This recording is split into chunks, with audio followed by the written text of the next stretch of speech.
Greetings, everyone, and welcome to another review of AmJur.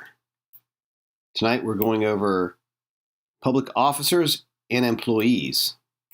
So this promises to be a very interesting one. It's going to cover their duties and characteristics and a bit more. So just making sure that everything's working out good there in YouTube land. If you could just give a 1 in the chat or anything else if you hear me out there, if everything sounds clear. And we're going to get this thing rolling. It's going to be a moment to get things set up here. All right, that looks good. Looking good.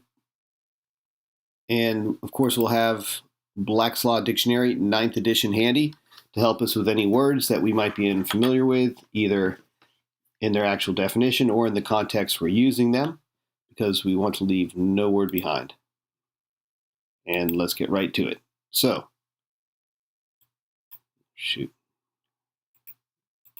Okay, here we go. So, public officers and employees. Let's go over the summary first.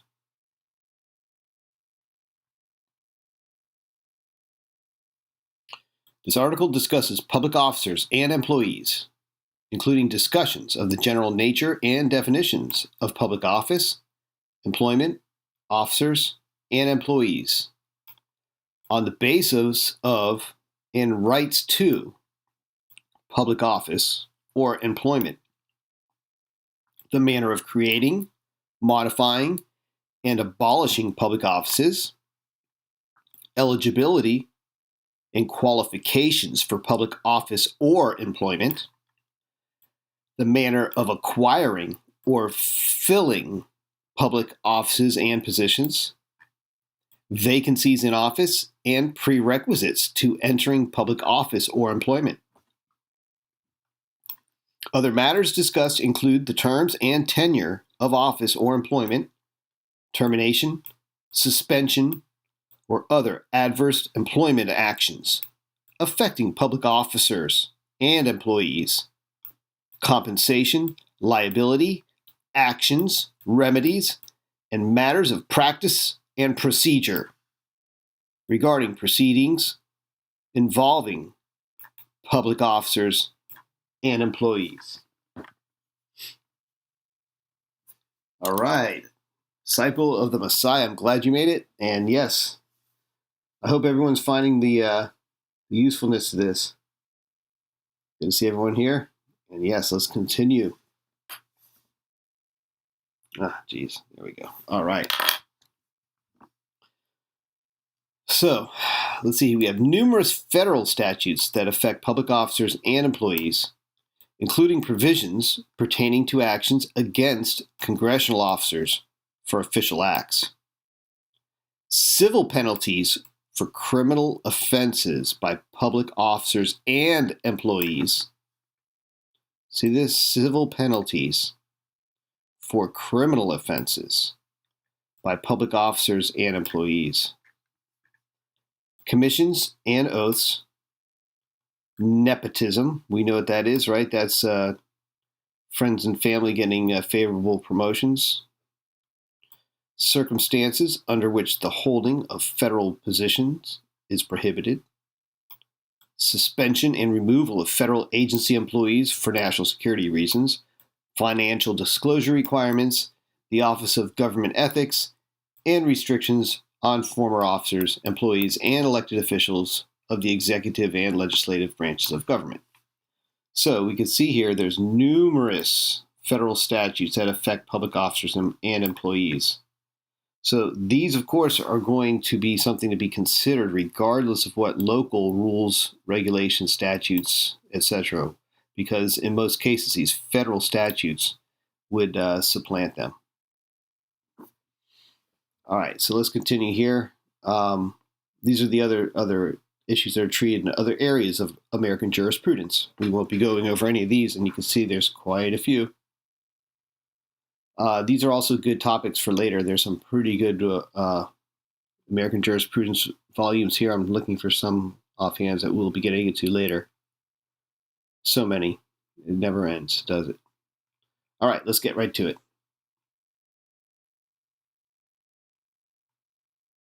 All right, Section 1, definition and purpose of the term public office. So what is a public office? Before I even get to this, think about it to yourself. What do you think a public office is about? Is it about this?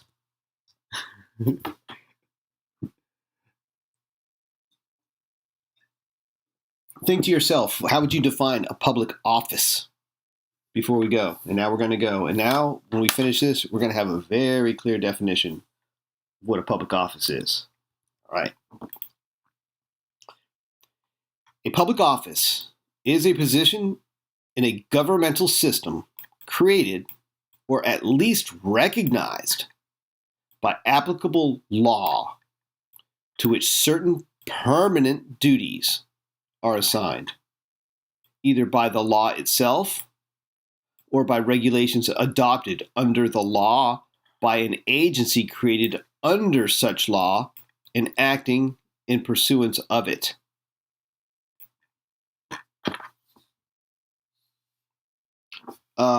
Brief. Corpus Juris Secundum is it's a harder read than American Jurisprudence for me.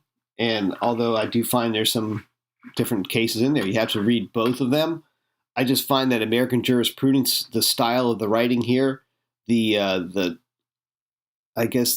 completeness of the way it addresses each of these topics in a common law context is what I find very appealing to a wide audience, and I believe it's a good way to get just everyone in general on board with understanding legal, the legal language that applies to common law, which is where the real strength of the people lies, not in this administrative stuff that we're all being, tricked with jurisdiction by deceit into participating in.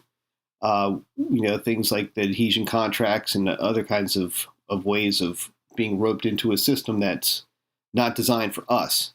The common law system was designed for us. And again, there's some real beauty in it if you're willing to look deep enough and to assert it function for you. Again, it's there for our taking if we just sit there and learn a little bit about it. The Corpus Juris Secundum is the next step from this. I mean, whenever you're working on a research of a specific case in something like that you're reading in American Jurisprudence, you would certainly follow it up with other references, and the Corpus Juris Secundum would be the go-to right after this, for me at least.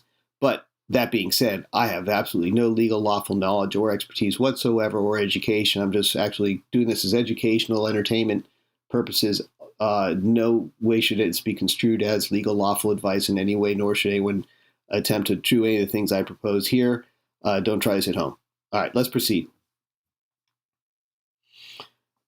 Public offices are created for the purposes of government, and they are delegations of portions of the sovereign power for the welfare of the people.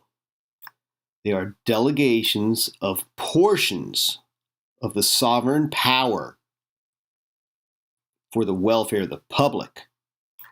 They are not the subjects of contract, but they are agencies for the state, revocable at pleasure by the authority creating them, unless such authority be limited by the power which conferred it. A public office has also been defined to be the right, authority, and duty created and conferred by law, the tenure of which is not transient, occasional, or incidental, by which for a given period an individual is invested with power to perform a public function for the benefit of the public. All right, let's break this down a bit. Public office has also been defined to be the right, authority, and duty created and conferred by law. What do we mean by conferred? Okay, I like fancy words, but they don't do fancy words for fancy words purposes in Black's Law. In American Jurisprudence. So that behooves us to look into Black's Law to look at what confer means in this context.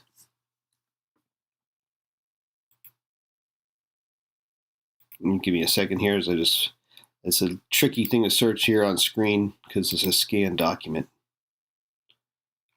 For almost there. We're getting close. Almost there. Here we go. Close enough.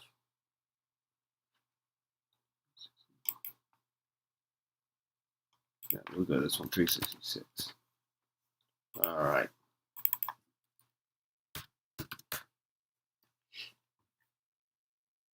Confer.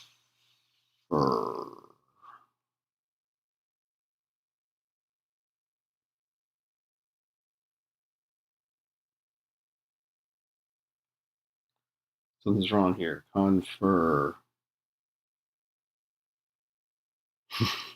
Well, we got conferee,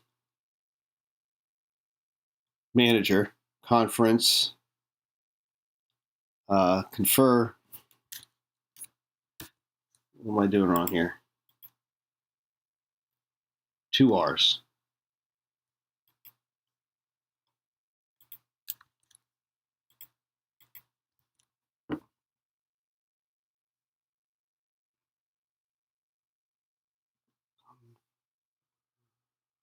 Is over here? No. Well, go figure. You just have to look up confer in the dictionary version. Make sure just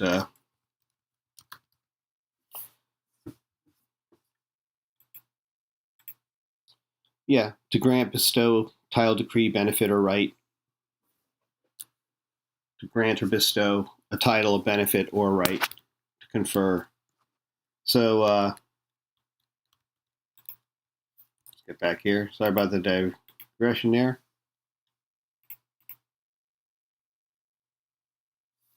And here we go. Confer by law, the tenure of which, this is going to be the duration, uninterrupted duration, which is not transient, occasional, transient, be moving around, occasional, or incidental, right? It's not just happening by once in a while, or incidental with certain incidences, right? So that's the duty, right? It's one of those duties. It's not transient, occasional, or incidental, by which if a given period an individual is invested with power to perform a public function for the benefit of the public. So a given period, that's time period, and individual. Individual is it's a unit that can't be separated. It could be a person, a human being. It could be certain things that's considered an individual. Guardian and their whatever they're watching, that's considered an individual in some states, even though it's 2 people. All right, let's continue. A person will be deemed a public officer if the person is appointed or elected to perform duties of a grave and important character, and which involve some of the functions of government for a definite term. A position is held to be a public office when it has been created by law and casts upon the incumbent duties which are continuing in their nature and not occasional. So here we hear a clarification of occasional, right? That we were saying before, occasional up here, in which call for the exercise of some portion of the sovereignty of the state. So we're exercising some portion of the sovereignty of the state, which comes back to portions of the sovereign power for the welfare of the public. See how they reiterate things just to make it very clear what they mean here. Let's continue. Thus, an office is a public charge where the duties are continuing and prescribed by law and not by contract, and the office holder is invested with some of the functions pertinent to sovereignty, or having some of the powers and duties which inhere with the legislative, judicial, or executive departments of the government. So a defined branch of the government too. would have to be one of the requirements of it being a public office. You should be able to define which branch of government it could be in. All right, let's proceed here. Public offices are created for the purpose of effecting the end for which government has been instituted. This is a powerful line. Public offices are created for the purpose of effecting the end for which government has been instituted, which is the common good, and not for the profit, honor, or private interest of any one person, family, or class of persons. That's worth another read. Public offices are created for the purpose of effecting the end for which government has been instituted, which is the common good, and not for the profit, honor, or private interest of any one person, family, or class of persons. Observation. In some constitutions and statutes, they mean state constitutions and statutes, the term civil office is used and is generally defined in a manner similar to public office. So in some states, maybe your constitution and statutes say civil office, but it's synonymous it's generally defined. Okay, so it's generally defined in a manner similar to public office. So there may or may not be distinctions. All right, so make sure everyone's still there. If you could leave us a little something in the chat so I know this is updating for me on this end here. Make sure we get it going on, and let's continue. Now we're getting to the good stuff here. Public office as distinguished from public employment. Okay, is there a public employee, or are you a public officer? What's the difference? How do you know? What questions can you ask them to see if they even know? Do you know right now? I don't. Let's find out.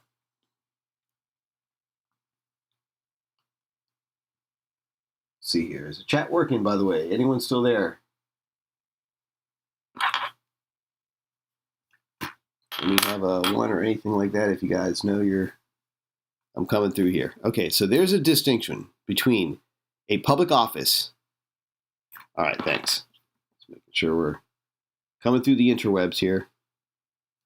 All right, there is a distinction between a public office and a public employment.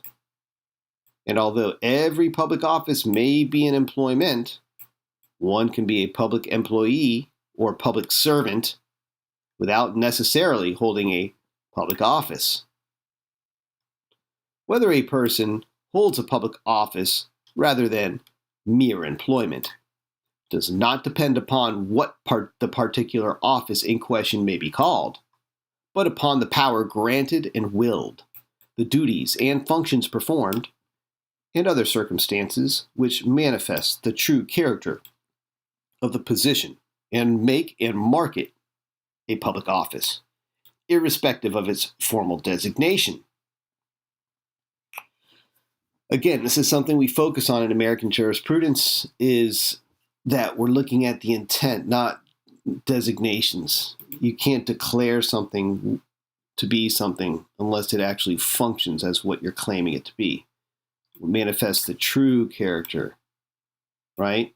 So again, let's read this. Whether a person holds a public office rather than mere employment does not depend on whether the particular office in question may be called, but upon the power granted and willed, the duties and functions performed, and other circumstances which manifest the true character of the position. You get this? What are we seeking? What are we seeking here is the truth of the character of the position, and make and market a public office, irrespective of its formal designation. Beautiful stuff. Among the criteria to be considered in determining whether a position is an office or a mere employment are whether the position was created by law. So, sounds like, well, how do we figure it out? Now, there's, as you're saying, well, is it a simple distinction? No, there's a lot of things.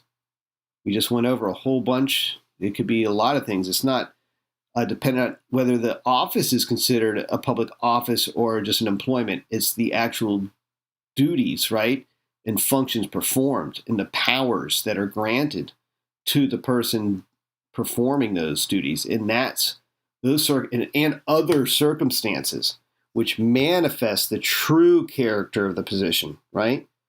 That's what we want to focus on. What circumstances, the duties, the powers granted and willed, right? Those are the things that will manifest the true character of the position and make and mark it a public office, irrespective of its formal designation.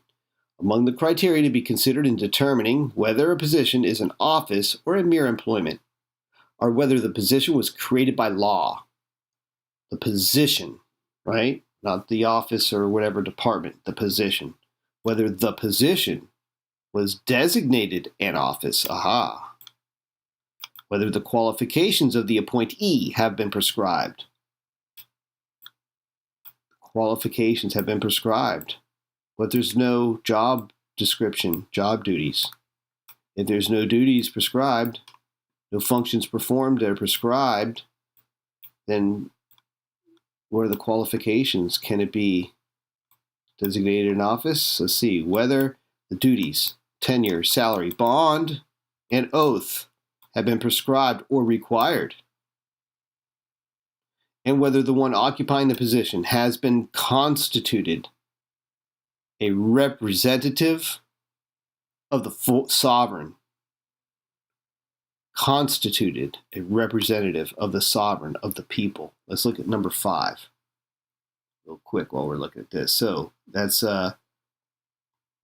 Clays versus Town of Meadow Bridge, West Virginia, 2017. So that's pretty recent. Pretty recent, West Virginia. That's an interesting one to look into. Clays versus Town of Meadow Bridge. It says holding that a town sanitary board member was not an officer. Sanitary board member was not an officer. Okay, so let's continue on this.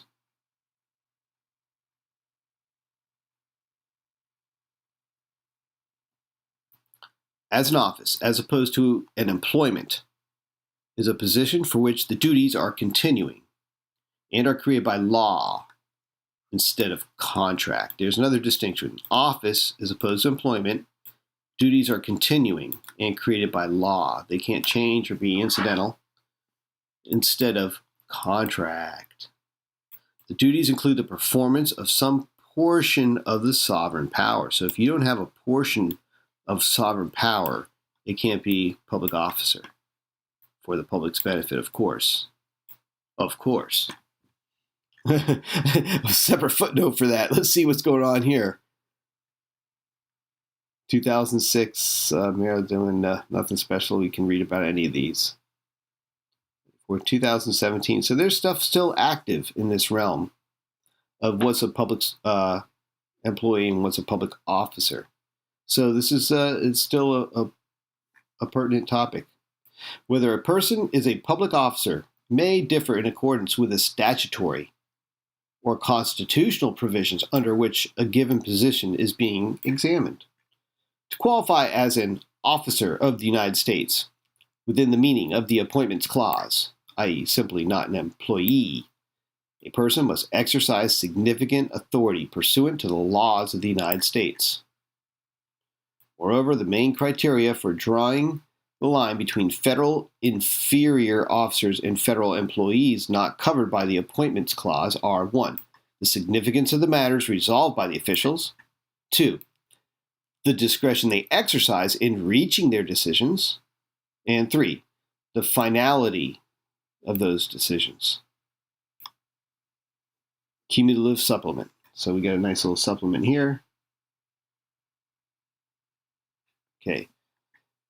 While the Appointments Clause restricts the appointment of officers of the United States with duties in or related to the District of Columbia or the territories, it does not restrict the appointment of local officers that Congress vests with primarily local duties.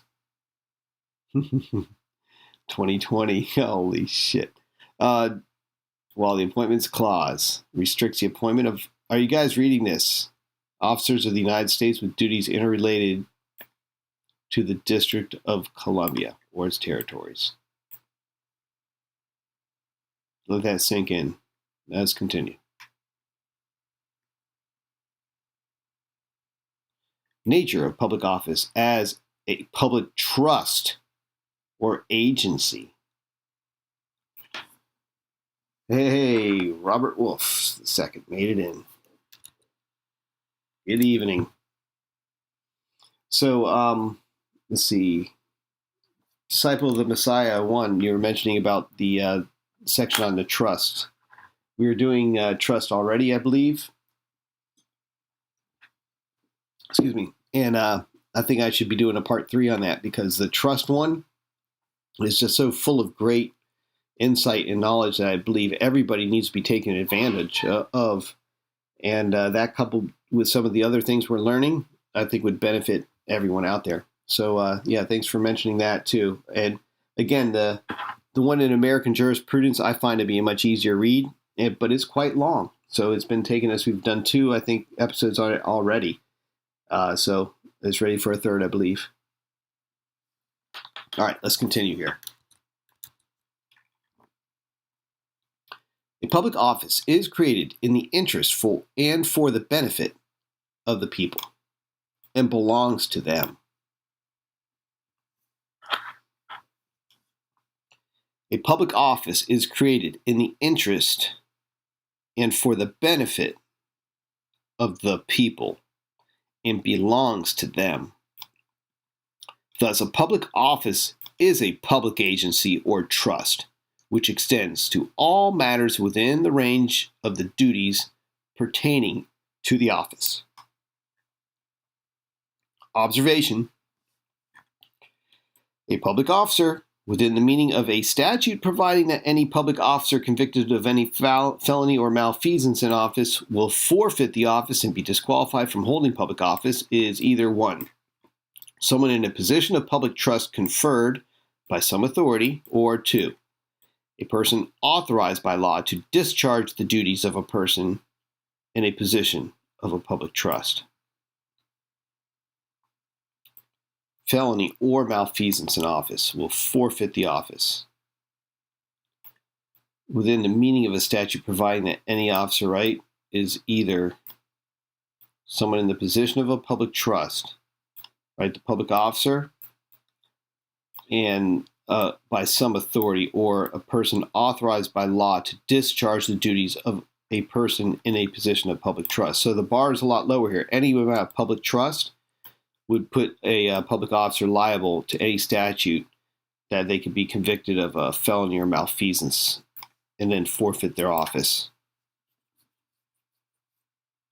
Interesting stuff here. All right. Since the position of the guest chaplain to the House of Representatives, which position lasts as long as the prayer that opens a session of the House, comes with no public expectations of trust, it is not a public office. The position of guest. All right, so this is just for example. Since the position of guest chaplain to the House of Representatives, which position lasts as long as the prayer that opens a session of the House, because he's a guest chaplain, and his position only lasts that long, temporary, right? Comes with no public expectations of trust. It is not a public office. Okay? And if you remember, we read before that when something is incidental, it's not considered a public office. It has to be continuous. So if this position is only as long as a prayer that opens a session of the House, that's not continuous, unless that's one long prayer.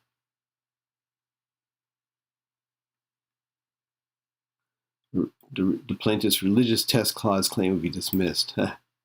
Jeez. All right, particular characteristics or elements of public office, generally. Oh, I love this part here. Okay, so here are characteristics or elements of a public office. So we've gotten this far just to get to this checklist. This is how they trick you with learning in American jurisprudence, is that they make you read all that background information and historical foundations, and then they get to the simple checklist that everybody was looking for in the first place. But now when you get to this checklist, you've got a better understanding of how to use it, and you know the why of the what. So now let's get to the what. Here's our checklist. The characteristics or elements of a public office include its creation by law, that is, by statute or constitution. So we're going to find this public office listed in your state's constitution or statutes. 2, the designation of the position as an office can include this, right? The designation of the position as an office, but that alone isn't enough, we read earlier. The prescription of the qualifications and duties of the appointee, right? How we're prescribing their qualifications and duties. This is something that's overlooked a lot. There's always going to be qualifications to hold a position that have to be met. And then there's going to be duties in the job description or job duties. They have to be also mentions what qualifications are required as a minimum to hold that position, since they're going to be exercising an element, a portion of the public sovereignty, the people's sovereignty, and the public trust. The exercise of some portion, see it is, of the sovereign power, a permanent or continuing position, not occasional or contractual. So here's like the chaplain position. That doesn't count as a public office. Sorry. A fixed term of office, meaning that the employment isn't indefinite. Having to make an oath and bond. Uh-oh. Let's see what footnote 10 is. Oh, we're back to the Meadow Bridge in West Virginia. So this is a case we need to look up. 2017. Again, we're reading the 2022 update. I believe this is February, if I'm not mistaken. Shoot, I don't know when this, but this update is this year, so it's pretty current. So there's some pretty current laws in here to look at, some holdings. All right, so we made through that checklist. Pretty simple checklist. How many items we have here to look at? The characteristics or elements of a public office include. So these are some of the elements. 1, 2, 3, 4, 5, 6, 7. Not bad. Are we all still there? Am I still broadcasting? Looks like the stream's going good on the health. All right. Beautiful. Sovereign power and functions as elements of public office. Power to exercise some portion of the sovereign functions of government is one of the characteristics of a public office. Power to exercise some portion of the sovereign functions of government. Right? This is another way of mentioning the sovereign power of the people, right? Which is manifested through the government. One of the characteristics of a public office. Indeed, the power to exercise some sovereign government function has been called the most important characteristic of a public office. Some authority holds that the primary, necessary, and fundamental test of a public office is that it should involve the exercise of some portion of the sovereign power of the state. So, what do you guys think about that? The fundamental test. Some authority, not all, but some authority, holds that the primary, necessary, and fundamental test of public office is, here it is, this is the big one, it should involve the exercise of some portion of the sovereign power of the state. That's a litmus test right there, it looks like. Some authority. We're talking about primary, necessary, and fundamental test. Big time. Take note of that. The powers conferred and the duties to be discharged with regard to a public office must be defined, directly or implied, impliedly, must be defined directly or impliedly by the legislature or through legislative authority. The duties must be performed independently and without control of a superior officer other than the law, unless they are those of an inferior or subordinate officer created or authorized by the legislature and by it placed under the general control of a superior officer or body. So it looks like it could be delegated through someone else from a superior officer. He can send his delegate out to tell someone else what to do. It looks like C6. 1953. Wow.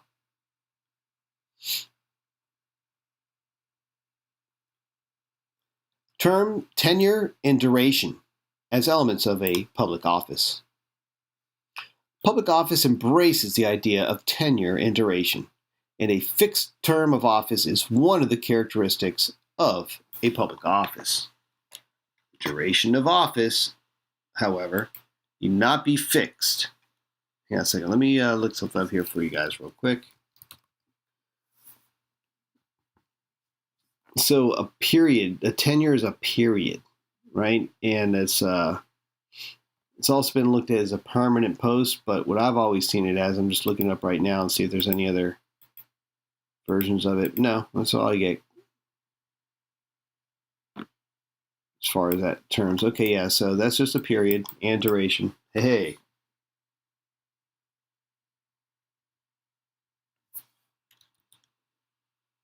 Yeah, the beginning, you might want some of the beginning of this, but we're getting into some of the good parts here. So perhaps what you're looking for is coming right up. Let's see what lies ahead here. Okay, so fixed term of office is one of the characteristics of a public office. The duration of office, however, need not be for a fixed period to constitute a public office. The requirement of tenure means that the office itself has some permanence, and continuity, and thus a public office may exist even in the absence of a fixed term for a particular incumbent. Interesting. So again, this is something that's something people want to always consider is that it's not the person, it's the position. And sometimes when you're addressing like a council meeting or something like that, they would rather you address, the commissioner from District 5 or something like that rather than the name. There's parliamentary, I guess, decorum that's worth addressing with that in that respect, because it prevents a lot of ad hominems and things like that from occurring and personal attacks that distract from the business at hand. So it's just a good presentment to consider that speaking in that way is devoid of the personal involvement. So even though that the position has a fixed term, the person serving it may not be necessarily there for a fixed period. However, it has also been said that an officer of the United States is traditionally considered to embrace the ideas of tenure, duration, emolument, and duties. We're familiar with this, right? Enriching yourself from your position, which are continuing and permanent, not occasional or temporary. So there it is, officer of the United States. Remember, the United States is District of Columbia and the territories, as we saw earlier defined. So, officer of the United States. See, this is where we have, however, has also been said. Another thing about what you'll find in American jurisprudence, there's no hard, fast, do this, do that. It's to give you the insight and the understanding so that you can synthesize your own approach to come up with a novel way of solving a problem in the most truthful and honest way to get the remedy that's truly deserved of the right party that's been injured, harmed, etc. Let's continue. Compensation as an element of public office. Effect of public funding. Oh, boy. Although among the criteria to be considered in determining whether a position is an office or mere employment is whether a salary has been prescribed or required. Compensation is not an indispensable element of a public office. The manner in which the compensation of a public position is fixed is not an absolute test to determine whether such position is an office, but it is merely a circumstance to be considered. Individuals may occupy positions which are publicly funded and authorized by the statute, but this does not compel the conclusion that they are public officers. So this is getting into some of the little iffy things about compensation, getting paid for their position. So interesting stuff here. Let's see what we get for the next section here. Public employment, generally. A public employment is a position in the public service which lacks the required elements of an office to make it such. Public employment is a position in the public service which lacks the required elements of an office, which we went over before. Those 7 elements, or those are some of them, right? To make it such. Where, therefore, the position is created not by force of law, but by contract of employment. It does not rise to the dignity of an office. Public policy requires that there be certainty as to who and who are not public officers. And the same standard applies to public employees. Man, there's some good stuff here. This is Campaign Urbana Public Health District versus Board of Review of Department of Employment something here in Illinois. Appellate 3rd District, 4th District, 2009.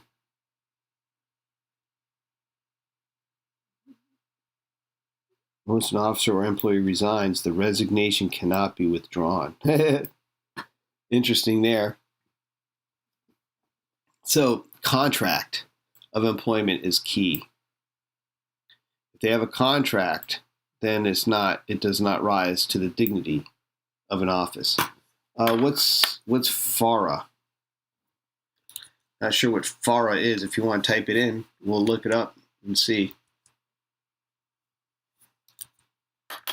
In the meantime, I'm going to proceed down and see. Public policy requires that there be certainty as to who are and who are not public officers.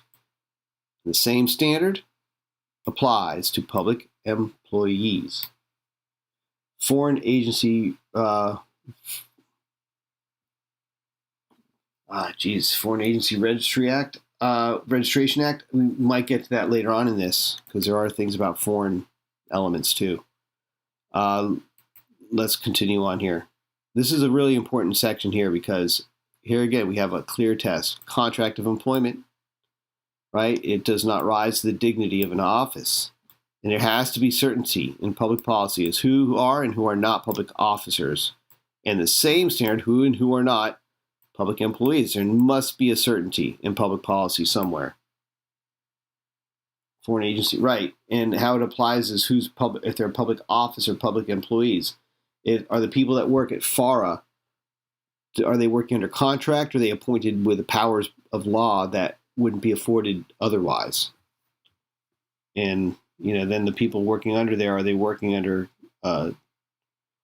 contract for their position, or is the position a tenured position and they're just serving in it? Yeah, I'm not too sure about, I'd have to look more into into that act. It looks like federal. So if they're federal, then it'd fall under the federal employees that we're looking at. We went over that. I guess that was in the beginning. Characteristics of public officer. Again, the federal stuff is pretty straightforward because, again, you're not referring to state statutes and state constitutions. So American jurisprudence could be much more straightforward with the federal elements.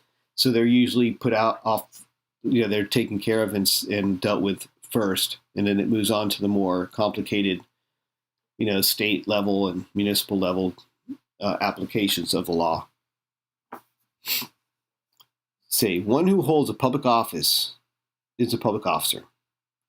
And where there is no office, there can be no public officer.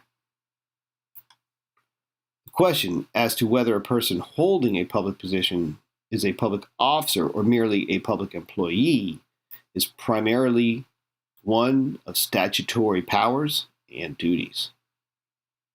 So back to the statutes and powers and duties.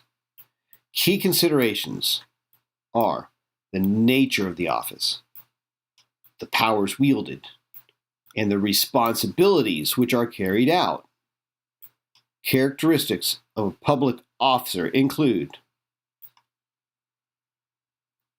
the creation of the person's position by either a state constitution or statute. Now we're getting more detailed what we kind of went over before, as well as the prescription of his or her duties and powers by law rather than by contract. So that being said, when you're talking about the FARA Act, and that applies to all agencies of government, if that's the case, then if there's state agencies it applies to, they would be required by law to create a position regarding that. Then each state would have their own, they'd prescribe the duties appropriate for that state to carry out the requirements of the FARA Act. That's what I believe. Again, that's just kind of reading into it. I haven't read the FARA Act yet, so I'm not too sure. Or FARA, whatever you call it. Okay, let's continue here with these characteristics. A requirement of law that such person be elected or appointed. Let's keep this here where it says characteristics. We can. A definite or fixed term of employment. A required oath of office. Public officer. Required oath of office. Let's look at number 10 real quick.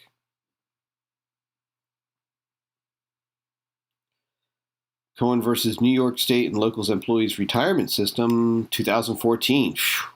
Okay. Intense, huh? Required oath of office. That's that current, 2014. There's a case involving that. The delegation to and exercise of some portion of governmental sovereign power. We've been over this a few times. There has to be some exercise of a portion of sovereign power delegated to the office for it to be a public office. And either legislative, executive, or judicial. Again, the governmental branch is broken down to be very clear with supervisory and discretionary authority.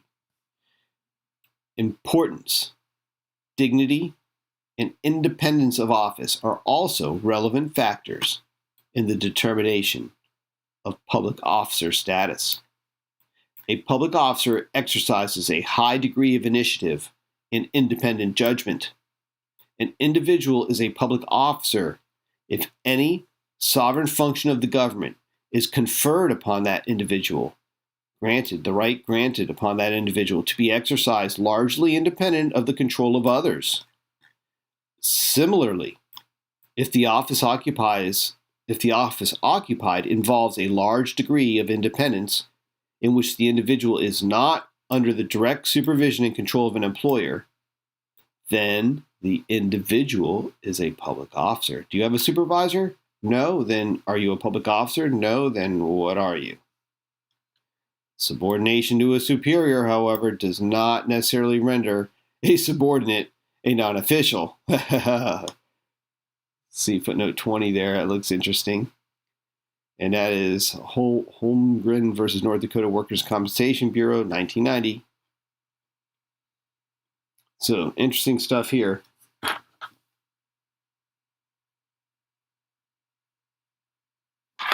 So an important point here is independent judgment, just like the Freedom of Information Officer, not the Esquire.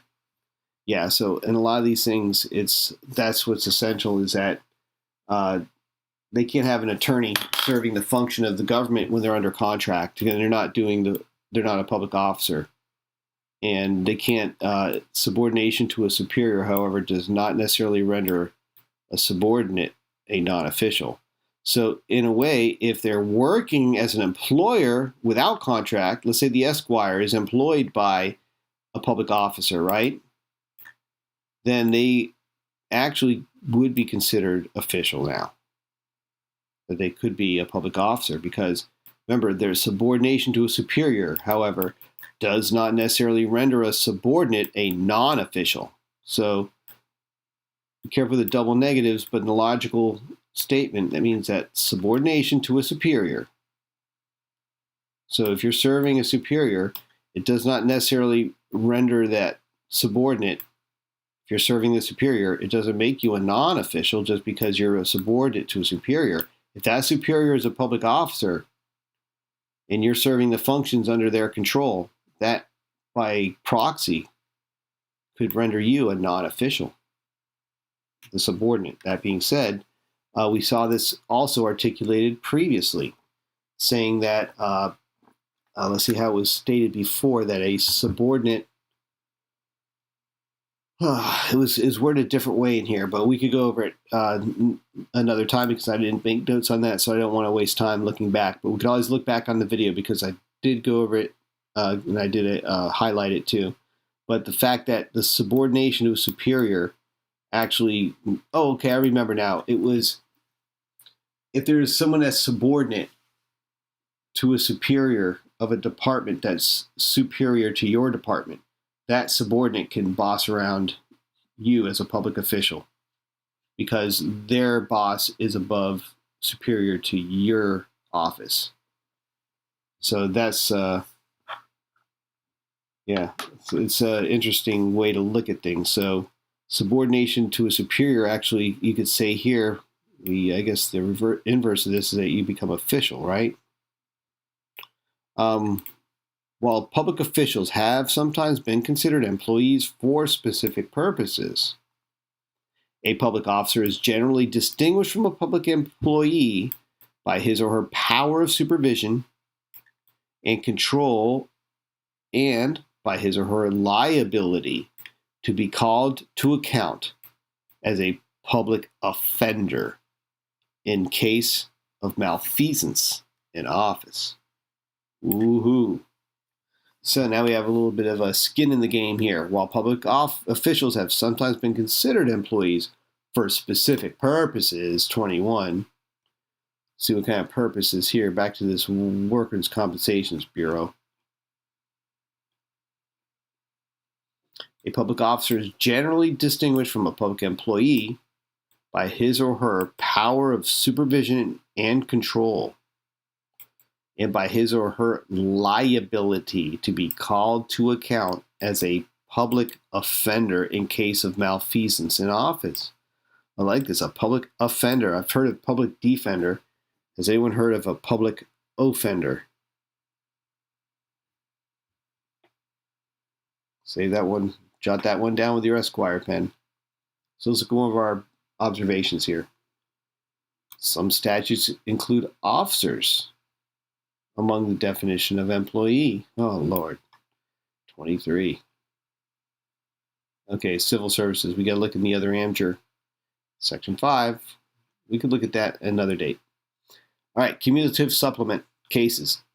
City police officer was a municipal employee and not a municipal officer, and thus statute barring individuals from serving both as a municipal officer and county officer did not apply to prohibit city police officer from simultaneously serving as magistrate on county fiscal court.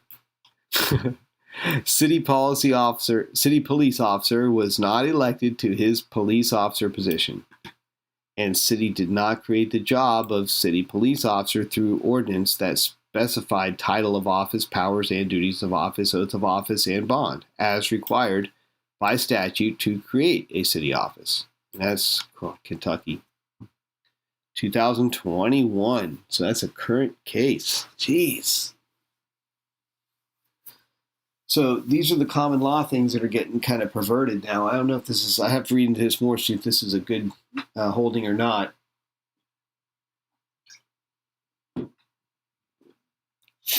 But we could look into this more. Kentucky. Highlight this if anyone wants to research that further.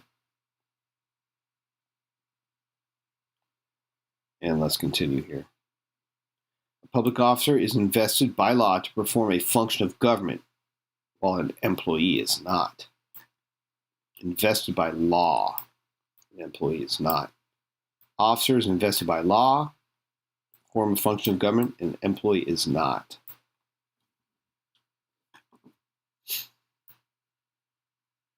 Okay, so let's continue here. All right. We got Deanna Sharia Moore. All right. You've been listening? Great. Glad you're all there. Characteristics of public employee.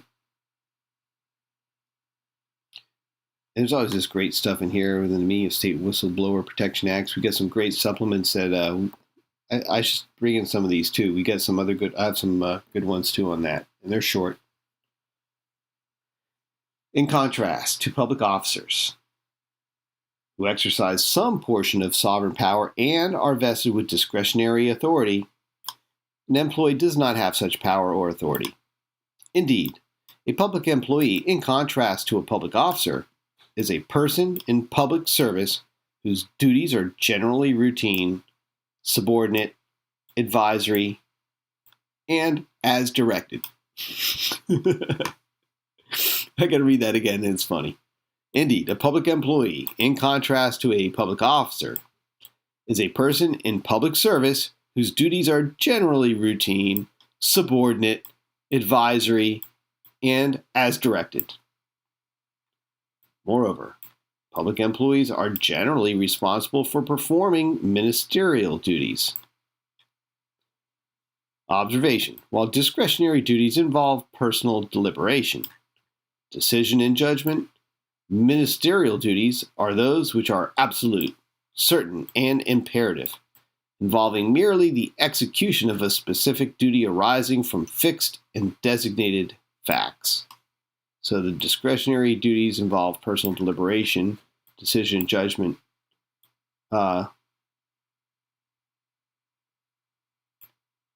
Decision, personal deliberation, decision, and judgment. And the next statement is, ministerial duties are those which are absolute, certain, and imperative, involving merely the execution of a specific duty arising from fixed and designated facts. No personal deliberation, fixed and designated facts. Discretionary duties, ministerial duties. Okay? You get that observation down? So what's their duty? Is their duty discretionary or is it ministerial? Ministerials are absolute, certain, and imperative, involving merely the execution of a specific duty arising from fixed, designated facts, your job duty. Discretionary duties involve personal deliberation, decision, judgment. Let's read this again now. Now we've made this observation. Public officers who exercise some portion are vested with discretionary authority. Public officers, discretionary, personal deliberation, decision, and judgment. Public employee, in contrast, is a person whose duties are generally routine, subordinate, advisory, and as directed. Right? So public employees are generally responsible for performing ministerial duties, or those which are absolute, certain, and imperative, involving merely the execution of a specific duty arising from fixed and designated facts, and as directed. One who merely performs the duties required of him or her by persons employing him or her under an express or implied contract, though such persons themselves may be public officers, and though the employment may be in or about public work or business, is a mere employee. All right, so instead of reading it again, let's just see what they said here. The determinative question in assessing whether an individual is a public employee is whether the individual is subject to the direction and control of a public employer? Well, that's a determinative question. Who are they who's subject to the direction and control of? So we read all that just to get to this, but it's important because sometimes it's not clear. And now we know a way to get to the clear, and then we can hit it with the hard facts. Government has a substantial interest in ensuring that all of its operations are efficient and effective, and that interest may require broad authority to supervise the conduct of its employees.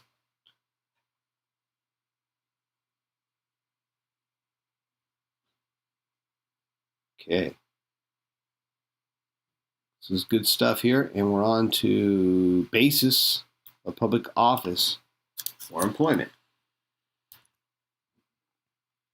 So while, as a general rule, the relationship of employer and employee is contractual in nature, a public employee does not hold his or her office ex contractu, that is, pursuant to contract in the sense of an agreement or bargain between him or her and the public, but rather holds his or her office ex lege as a matter of law or pursuant to statute.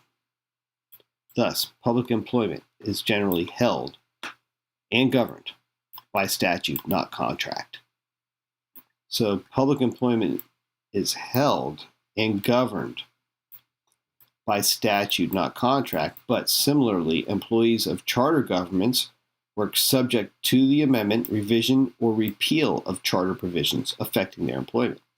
States, however, may enter into written employment contracts with individuals on specific occasions. So, interesting stuff there. And there's some footnotes on that. So 6, what's that? Looks like it could be recent.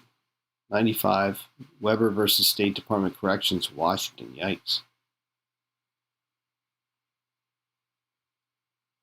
Observation. Federal employees serve by appointment, not by contract.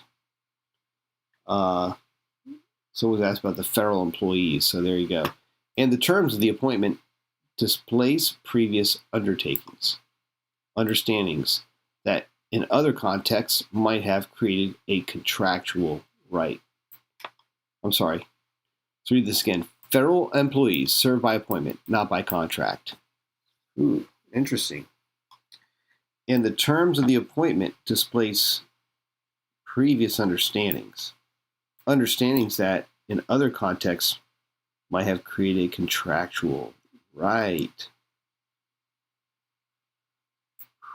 Wow. So federal comes under different elements here. The public employers. Let's see what footnote was this one. 7. 1983. Yep, for U.S. Sir. Okay. All right. Right to hold public office or employment or to be considered for such. All right, we're going to get into some things here. Right to become a candidate. I don't recommend anyone running for office. Let's see what else we got here. Property rights. And so again, this gets into I guess when they're discharging them for malfeasance and such. We'll move past this one as well. There was another one I wanted to get to. So let's see, absence of contractual relationship arising. Let's look at this one here. An appointment or election to public office does not establish contract relations between the persons appointed or elected and the state. Public employment does not give rise to a contractual relationship in the conventional sense. So if they just hire an employer, an esquire as an employer, it does not make a contractual relationship, which means without a contract of participation, they can't function in that, in the place of the public office. Neither does an appointment or election to a public office establish a contractual relation between the person appointed or elected and the public. Indeed, The nature and scope of a public office fundamentally transcends a mere contractual relationship. On the other hand, when agreements of employment made between, On the other hand, when agreements of employment between the state and public employees have been adopted by governing bodies, such agreements are binding and constitutionally protected. Thus, when the employment relationship is governed by contract, a public employee's breach of contract claim is not simply defeated by his or her status as a public employee. So when agreements of an employee between the state and the public employees have been adopted by government bodies, such agreements are binding and constitutionally protected. Thus, okay, I get that. Breach of contract claim is not simply defeated by his or her status as a public employee. Accordingly, okay, so we're getting into for the employer to comply with a prescribed condition. All right, so this is still not what I was looking for. I won't lose everyone. I need to get to this section here. Created by constitutions, federal offices and officers. Let's look at this here. So we find about your FARA here. Sovereignty of the United States government. Justice or judge. Okay, no, this isn't going to be for that. Near the FARA Act.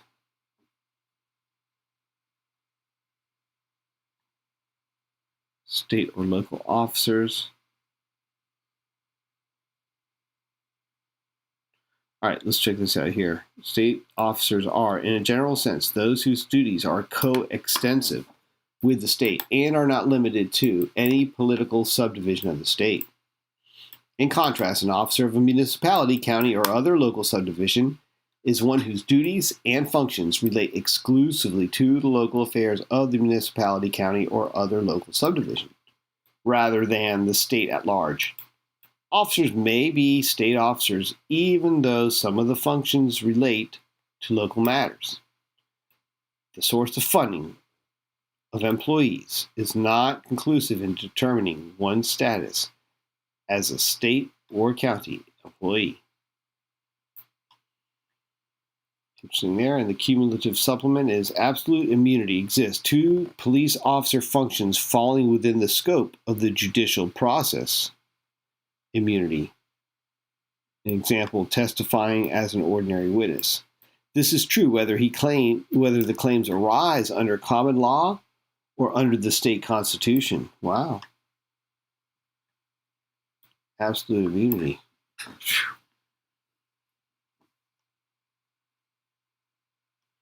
In some states, sheriffs and deputy officers are considered state officers. Alabama law, huh?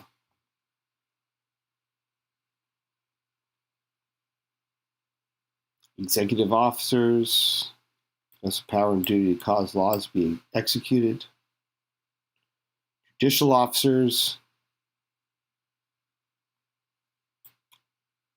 guardian have been held quasi-judicial. Okay, so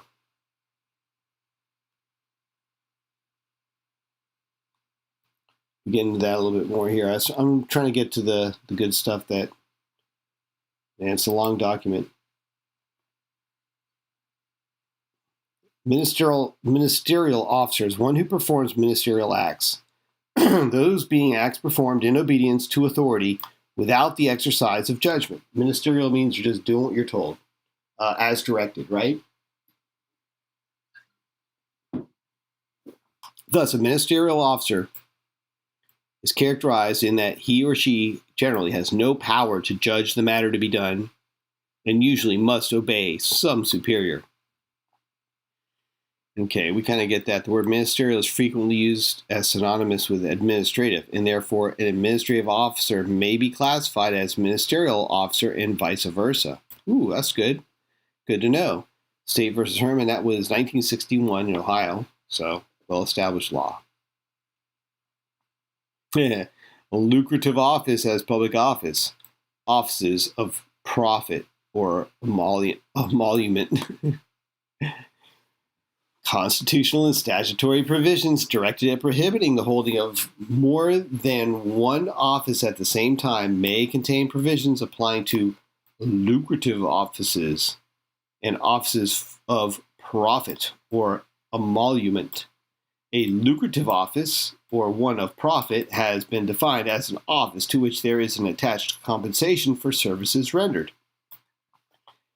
Any compensation, no matter how meager, renders an office lucrative.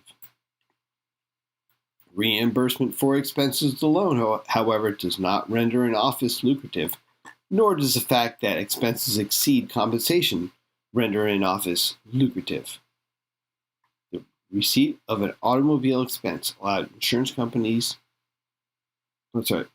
Allows the receipt of an automobile expense allowance does not make an office one of emolument.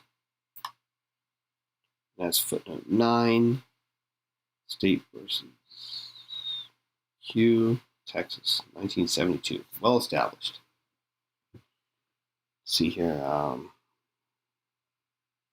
Gotta get to the good stuff here. De facto public officer, generally, this is good. The de facto officer doctrine confers validity upon acts performed by a person acting under the color of official title, even though it is later discovered that the legality of that person's appointment or election to office is deficient.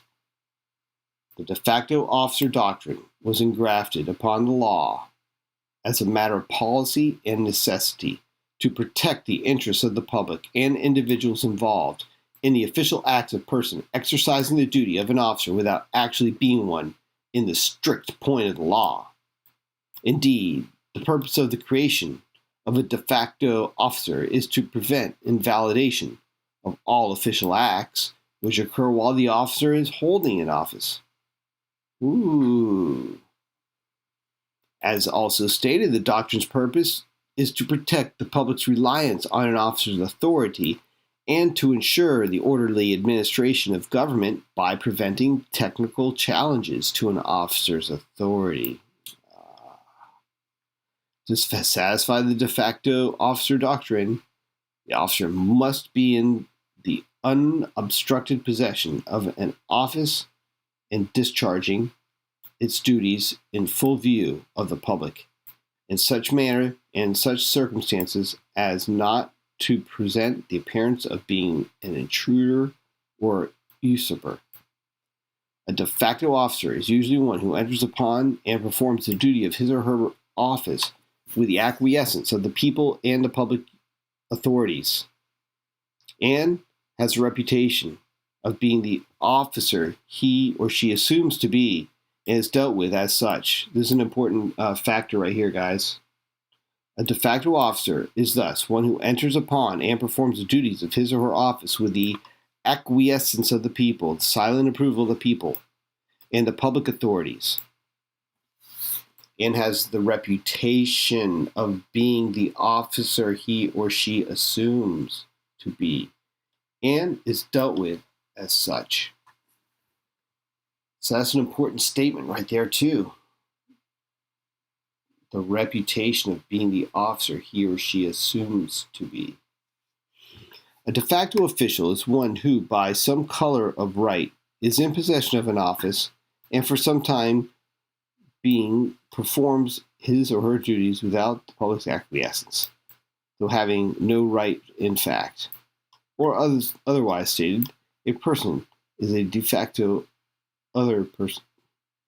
officer when he or she is in possession of an office and exercises or discharges its functions under color of authority or color of title, even though he or she is not properly qualified to act so in law to so act. So this is another important one here. Long sentence. A de facto official is one who, by some color of right, is in possession of an office, color of right, and for the time being performs his or her duties with public acquiescence, though having no right in fact.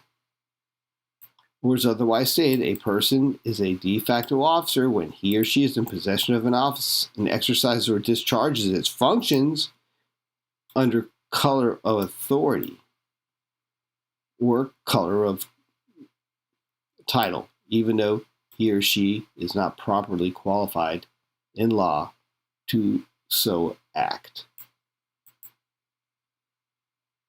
So, again, under the de facto official doctrine, a person duly appointed to a public office is a de facto officer where he or she is in open, notorious possession of the office, regardless of whether the officer has an acting status. A person is considered a de facto officer where the duties of the office are exercised.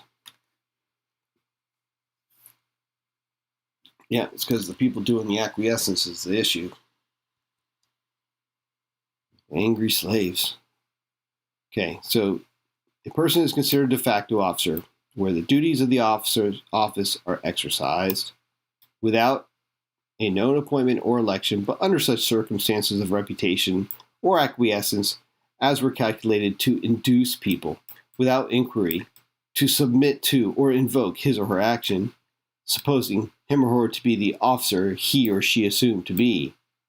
So this is getting really complex. We get into like estoppels of conduct of this, right? Him or her to be the officer he or she assumed to be. Under color of law of a known and valid appointment or election, but where the other officer failed to conform to some precedent, requirement, or condition. Under color of a known election or appointment, void because the officer was not eligible, or because there was a lack of a want of power in electing or appointing body, or by reason of some defect or irregularity in its exercise, such ineligibility, want of power, or defect being unknown to the public. So, unknown to the public, another element here, and under color of an election or appointment by or pursuant to a public unconstitutional law, before the same is adjudged to be such. A de facto officer is not entitled to the emoluments of office where there is a de jure officer claiming the office. So, we're getting deep into that one there. I guess I'm going to come back onto the other parts I need to research. It was towards the end where we're getting over de facto and de jure officer or usurper. Let's see what we got here. Yeah, we'll read this one really quick. An officer de facto differs from an officer de jure who is, in all respects, legally appointed and qualified to exercise the office. Active possession, despite a defect in title, distinguishes a de facto officer holder from a de jure officer holder. Furthermore, an officer de facto differs from an officer de jure in that the officer de facto may be ousted in a government proceeding against him or her, while an officer de jure may not.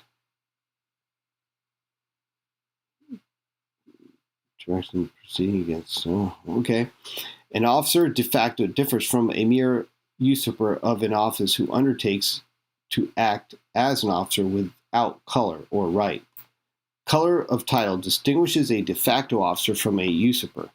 The acts of a usurper or intruder in office are absolutely void and may be impeached at any time in any proceeding. Yeah, well, sometimes it's too late when it's happening, right?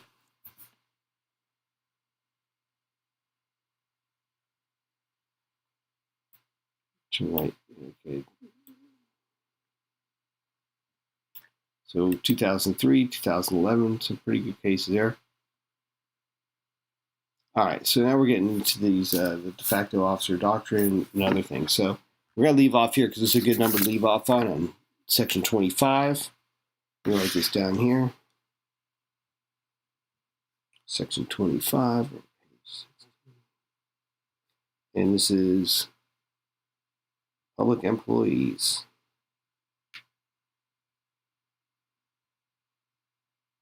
All right. So how many are still here? Wow, we still got a few people here. I know this one has been a little bit dry to some.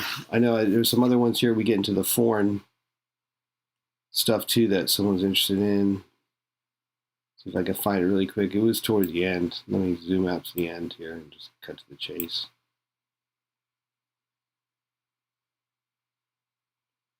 Yeah, bonds. We got some pretty good stuff. And see, as you get further in here, you get into some very specific stuff that relates to certain conditions and other cases. Malfeasance in office by a public officer. This is a good one right here.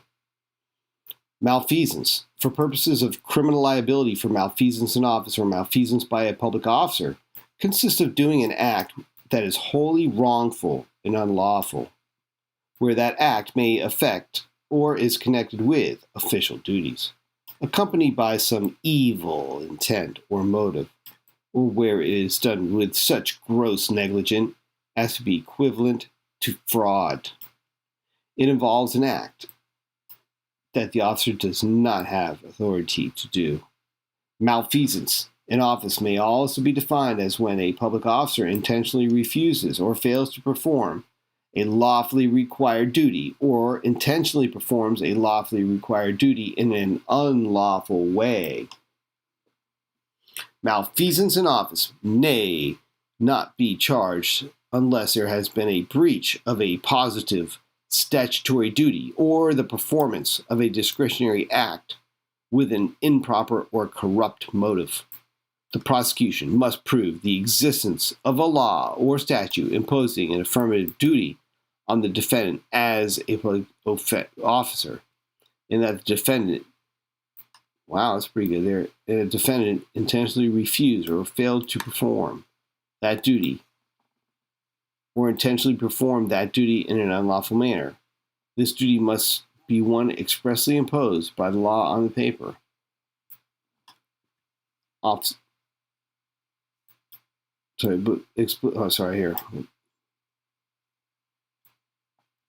This duty must be one expressly imposed by law on the public officer because the officer is entitled to know exactly what conduct is expected and what conduct will expose the officer to criminal charges.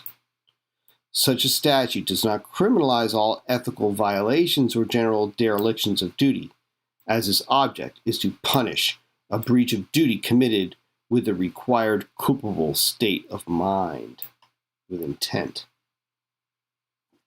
So malfeasance is distinguished from nonfeasance of ministerial duty is a wrongful or unjust doing of some act that the doer has no right to perform. There you go. That's the difference between malfeasance and nonfeasance. The offense of malfeasance or malpractice in office is committed only when there is a close connection between the wrongful acts and the defendant's performance of official duties. Good stuff. All right. Official oppression. We get a few other sections here. I was really just looking for that section. I think we read it, so we're all good. Interest in public contracts, offenses. All right, so this is a good area, I think, to leave off. We can actually knock out from this to the end next time. All right. So let me just make a note here. We can also skip down here because I think pretty much a lot of the other stuff in there gets a little bit lost in the weeds for our purposes. I want to have just a general overview of public officers, employees, their distinctions, their duties, and such. So that way we can address this properly when we're dealing with things like malfeasance, nonfeasance, dereliction of duty, other violations of their duties and their obligations, and violations of our rights and when they're acting under color of law and such. And color of office. So these are considerations that we all need to, page 351, that we want to keep in mind. On that note, I'd like to say that I believe Audit Them later on is going to join me in a brief recap of this and how it applies to on-the-ground usage of public employees and officers, their distinction, and when they interact and how they behave as far as their duties and what they're empowered to do and how they act. So the characteristics, the duties, and the distinctions we've outlined today, and I really appreciate everyone coming along for this journey here. And please hit the like, subscribe to the channel, and hit the bell so that you get notifications when we do go live, so that you can always participate. This really makes it meaningful for me as well to have the participation of everyone out there. So I make sure I'm staying on the right path for everyone, and that we can go through this journey together and learn more about American jurisprudence, using it so that we can have control of our courts, especially the common law aspects of our courts, and have it preserved for posterity, so it's not given away to the bar and these other lagoon monsters that seem to want to take it away from the people. Let's get it back, and this is the way we do it, by learning the elements of it, the principles, and the intent of the law. Again, one of the principles here with American jurisprudence is to ensure that the law adapts to the needs of life. And that's what we're here to do, is to ensure our public officers and employees are executing the duties that are in the public interest and that are furthering this goal of adapting to the needs of life. So with that said, I'd like to thank again everyone for coming, and I'll see you all on the next one. Peace out.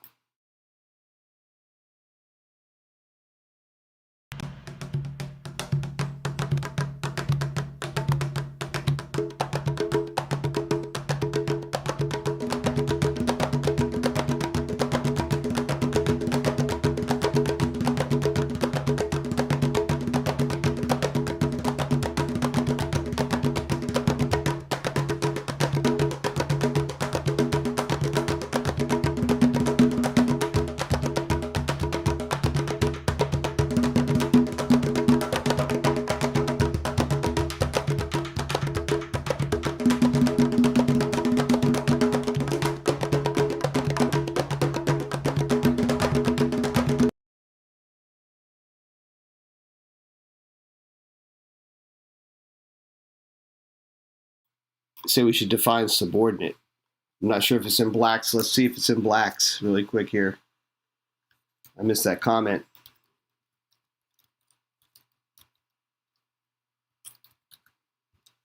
We might be able to address this really quick here. Subordinate, well, it's going to be way down here. Man.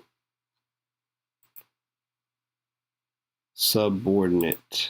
Here we go. Subsidiary. There we go. Okay, 1591.